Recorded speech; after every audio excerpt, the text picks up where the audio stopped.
Hello नमस्कार, मी सुरेखा स्वागत करते तुमचं माझ्या मराठी ब्लॉग चॅनलमध्ये, ज्याचं नाव आहे सुरेखास ब्लॉग. आज आम्ही निघालो आहोत गावी जाताना आमच्याच गावचा बाजार लागला इथं. आणि आज सोमवारी बाजार असतो आमच्या गावचा.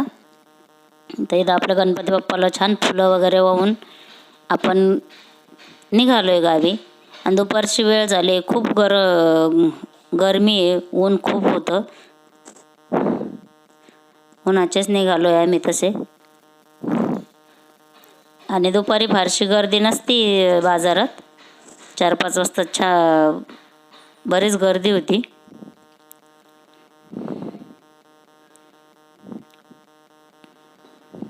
इथं आम्ही गाडीला डिझेल भरतोय. आणि एकदा इथं फुल केली गाडी की मग काही टेन्शन नाही, पुन्हा येईपर्यंत काही टाकायची गरज लागत नाही. आणि डिझेल भरेपर्यंत खूपच गरम होतं म्हणून मी खाली उतरले गाडीतून. थोडासा इथला व्ह्यू घेतला. आणि नगर हायवेलाच हा पेट्रोल पंप छान आहे, आम्ही नेहमी भरतो इथं डिझेल. तिथून पुढे आल्यानंतर मग इथं ऊसाचा रस घेण्यासाठी थांबलो. आणि सावली खूप छान होती इथं. त्या झाडाला झोका पण होता. काव्याबाई मस्त झोका खेळतीये. आणि वरती छोटे छोटे कैऱ्या पण होत्या, पण जास्त नव्हत्या. पण सावलीच एवढी छान होती की बसावं वाटत होतं तिथं. त्यांनी असे पाण्याचे माठ आहेत ना इथं लटकवलेले होते पाणी थंड करण्यासाठी. आणि इथं जो रस मागवलेला होता आम्ही, तो रस आल्यानंतर आम्ही तो रस घेतोय. आणि हा लाकडी चरख्याचा रस आहे. आम्ही नेहमी जेवढं शक्य होईल तेवढं लाकडी चरख्याचाच रस घेतो. काव्याने काही रस घेतला नाही, तिला जास्त काही रस आवडत नाही त्यामुळं. आणि पलीकडं काही माणसं पण होते, ते पण सावली बघूनच थांबलेली होती, कारण तिथं बरेचसे आंब्याची झाडं होती. तर आम्ही निवांत रस घेतला आणि जरा वेळ बसलो. इथं जो चरख्याचा बैल आहे त्याच्याकडे गेली होती काव्या. पुन्हा बघत सगळं बघत होती इथं.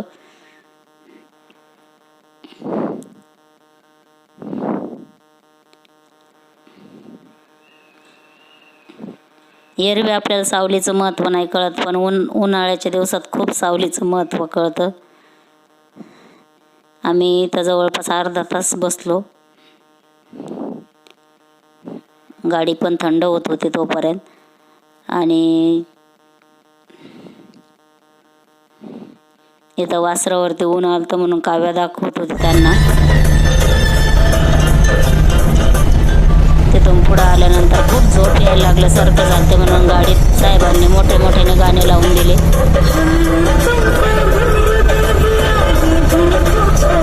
आणि गावाला जाताना रस्ते आता खूप छान झालेले आहेत, त्याच्यामुळे गाडी चालवायला फारसं टेन्शन नाही आहे. सुंदर रस्ते झाले. तर तिथून पुढं आम्ही बराच प्रवास केला.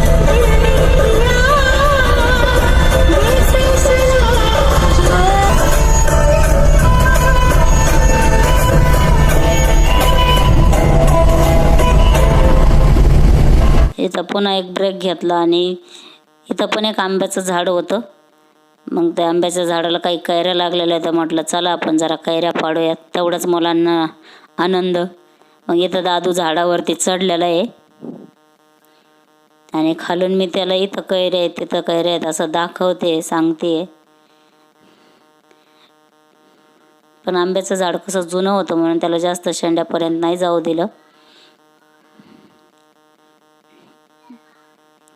एकदम रस्त्याच्या कडेलाच होतं, त्याच्यामुळं गाडी जिथं थांबवली तिथंच होता आंबा. आणि अशा मस्त कैऱ्या लागलेल्या त्याला, एक घसाला 5-5, 6-6 कैऱ्या लागलेल्या होत्या. काही खाली पण पडलेल्या होत्या कैऱ्या, पण त्या वादळाने वगैरे पडलेल्या असतील असं वाटते. इथे एक ब्रेक घेतल्यानंतर आम्ही पुन्हा मग निघालो गावी जायला. इथून गाव तसं आपलं बरंच लांब आहे. आणि आम्ही कैऱ्या पाडल्या 4-5च पाडल्या, पण तेवढंच मुलांना आनंद. आणि मग आम्ही इथं देवदर्शनाला गेलो. नेवासामधील ज्ञानेश्वरी मंदिर, ज्ञानेश्वर महाराजांनी इथंच ज्ञानेश्वरी सांगितलेली आहे.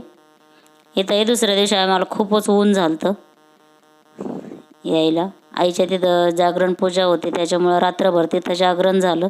आणि दुसऱ्या दिवशी येता मग म्हटलं चला दर्शन करून जाऊ. तर इथं मंदिरात आल्यानंतर इथं पण खूप थंड होतं, छान वाटलं. उन्हातून आलं का बरं वाटतं थंड. आणि रात्रीची झोप सारखी डोळ्यावर होती. तिथून पुढं आल्यानंतर मग आपले महादेवाची पिंड दिसली आणि मन अगदी प्रसन्न झालं. आणि माझी खूप श्रद्धा आहे महादेवावरती, कारण मी जी आज काय आहे ती फक्त आणि फक्त माझ्या महादेवामुळंच आहे. इथं आम्ही छान मग दर्शन घेतलं. आणि मी पहिल्यांदाच येते ह्या मंदिरात, मी पहिली कधी आलेली नव्हते. आज काय मंदिरात गर्दी वगैरे काहीच नव्हती, कारण 2 दिवसापूर्वीची एकादशी झालेली होती, त्याच्यामुळं एकादशीला गर्दी असते इथं. आणि हे बघा, इथं आपले भोलेबाबाची पिंड किती सुंदर दिसते.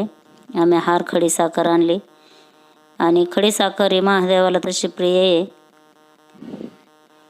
म्हणून मग इथं आम्ही दर्शन घेतलं. इथं दर्शन घेतल्यानंतर त्याच्या शेजारीच तो पैस खांब आहे. ज्ञानेश्वर महाराजांनी जे ह्याच खांबाला पाठ देऊन ज्ञानेश्वरी सांगितली. त्यानंतर इथं हे सगळे ते लेख, किती साली मंदिराची उभारणी झाली, कोणी काय दान केलं, कुणाच्या याने झालं, हे सगळं तिथं लेखलं. मुलांनी सगळं ते वाचलं आणि मुलांना आवड आहे ते वाचनाची. इथं ज्ञानेश्वर महाराजांचीच पादुका बाहेर ठेवलेल्या आहेत जेव्हा कुणाला मुखदर्शन करायचं असतं तेव्हा. आणि तर सगळं मंदिर मोकळंच होतं, एकदम मोकळं होतं. आज खूप छान दर्शन झालं, अगदी निवांत. त्यानंतर ह्या मंदिराचं कलरचं काम चाललेलं होतं, म्हणून थोडीशी देणगी दिली तिथं. आणि तिथून पुढं आम्ही मग बाहेर पडलो. बाहेर पण पलीकडनं आहे ना खूप छान झाडं वगैरे आहेत सगळे. हे सगळं मंदिर दाखवते काव्या तुम्हाला. वरती सगळे संत महंतांचे फोटो लावलेले आहेत. घुले बाबा आहे इथं. आम्ही थोडेसे फोटो काढले, पण खूपच ऊन होतं. हे बनशी महाराज तांबे यांचं मंदिर आहे. आणि तिथून पुढं आम्ही गेलो मोहिनीराज मंदिरात. तिथं आम्ही आतमध्ये काही कॅमेरा नेला नाही, बाहेरूनच दाखवते मी. हे तेच मंदिर, तिथं काही फोटो काढले. आणि त्यानंतर आम्ही नाश्ता केला. चला, आम्ही व्हिडिओचा एंड करते. आवडल्यास लाईक करा, शेअर करा, सबस्क्राईब करा, बेल आयकॉन प्रेस करायला विसरू नका.